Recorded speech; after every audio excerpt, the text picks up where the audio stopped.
பாபா கூறினார், அவ்வப்போது நான் என்னை மறந்து விடுகிறேன், ஆனால் இந்த மாயையோ என்னை சுற்றி சூழ்ந்திருக்கிறது என்றார்.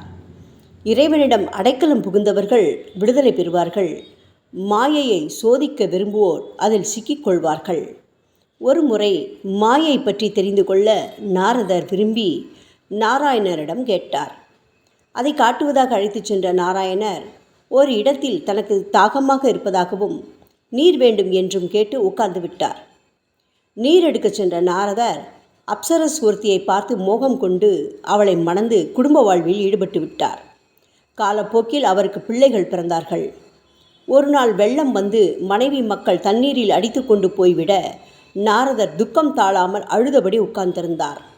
அப்போது அங்கு வந்த நாராயணர், நாரதா, தண்ணீர் எடுத்து வர போனீரே, இங்கு என்ன செய்கின்றீர் என கேட்டார். மாயையின் வலிமையை உணர்ந்த நாரதர், ஐயா, உமது மாயைக்கு ஒரு கும்பிடு, உமக்கும் ஒரு கும்பிடு என கூறிவிட்டு நகர்ந்தார். இதுதான் மாயையின் வலிமை.